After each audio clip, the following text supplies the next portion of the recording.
அன்பான வீவர்ஸ், ஏக இறைவனின் சாந்தியும் சமாதானமும் நம்ம அனைவர் மீதும் உண்டாவதாக. வாழை மீன் முள்ளு மீன்ட்டு சமையல் பண்ண ரொம்ப யோசிப்பீங்க. எல்லோரும் விரும்பி சாப்பிட்ற மாதிரி செய்கிறது எப்படி பார்க்கலாம் வாங்க நம்ம கிச்சனுக்கு. இப்போது வாழை மீனில் 2 துண்டு கழுவி சுத்தம் பண்ணி வச்சுருக்கேன், நல்லா இப்படி பெரிய துண்டாக. அதுக்கு வெங்காயம், பச்சை மிளகாய், கருவேப்பிலை, கொத்தமல்லி கீரை, அப்புறம் மிளகாத்தூள், கறி மசாலாத்தூள், மஞ்சள் தூள், உப்பு, இதுதான் இதுக்கு தேவையான பொருட்கள். இப்போ இந்த வாழை மீனை முதல்ல என்ன செய்யணும், கொஞ்சம் மஞ்சள் தூள், உப்புத்தூளும் போட்டு கொஞ்சம் தண்ணி ஊற்றி ஒரு கொதிக்கு நம்ம கொதிக்க விட்டுக்கணும்.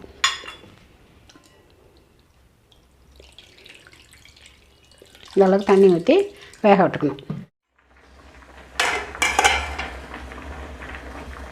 இப்போ நல்லா ஒரு கொதிச்சிருச்சு. இப்போ நம்ம இறக்கிடலாம். இப்போ கொதித்தோடனே அந்த தண்ணியை நான் வடிகட்டிட்டு, அதிகமாக வேக விட்டுறக்கூடாது. மீன் ரொம்ப அதிகமாக இருந்துச்சுனாக்கா புரியாது, நமக்கு நசுன்னு இருக்கும். அதனால் ஒரு 2 கொதிச்சோட நம்ம உடனே இறக்கிட்டு தண்ணியை உடனே வடிச்சிடணும், இல்லாட்டி மீனில் உள்ள சத்துக்கள் போயிடும். இப்போ வடிச்சாச்சு. இப்போ கொஞ்சம் ஆற விட்டு நம்ம இந்த முள்ளை பூரா உருவி எடுக்கலாம்.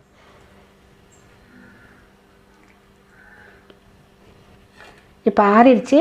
இப்போ இப்படி மீனை பிச்சு கொஞ்சம் கொஞ்சமாக அந்த முள்ளை அப்படியே உருவி எடுக்கணும்.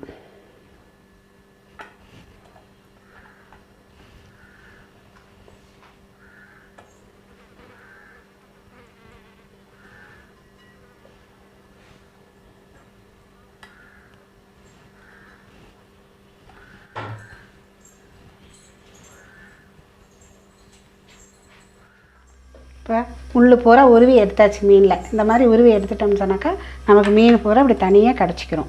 இப்போ இந்த மீனில் இந்த மசாலாவை பூரா போட்டு சேர்த்து கிண்டிக்கிடலாம்.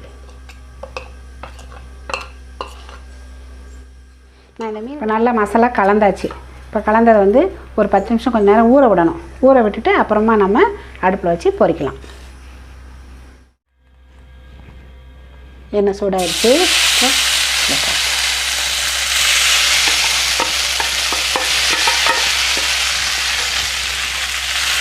மீன் கொஞ்சம் அந்த தண்ணி சத்து மாறி முருகின பிறகு தான் நம்ம வெங்காயம்லாம் சேர்க்கணும். முதல்ல வெங்காயம் சேர்த்தோம்னாக்கா வெங்காயம்லாம் கருகி போயிடும். அதனால் மீன் கொஞ்சம் அந்த சலசலப்பு சத்தம் மாறின பிறகு நம்ம வெங்காயம்லாம் சேர்த்துக்கலாம். கொஞ்சம் பொரியட்டும். இப்போ அந்த சலசலப்பு அடங்கிருச்சு. இப்போ நம்ம வெங்காயத்தை சேர்த்துக்கலாம்.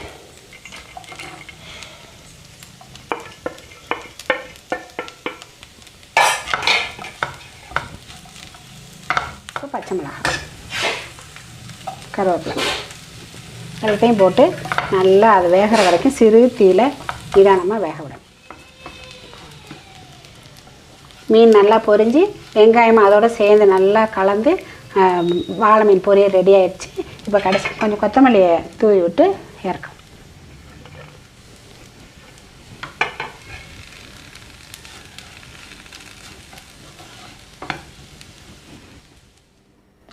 சுவையான வாழை மீன் பொரியல் ரெடி ஆயிடுச்சு.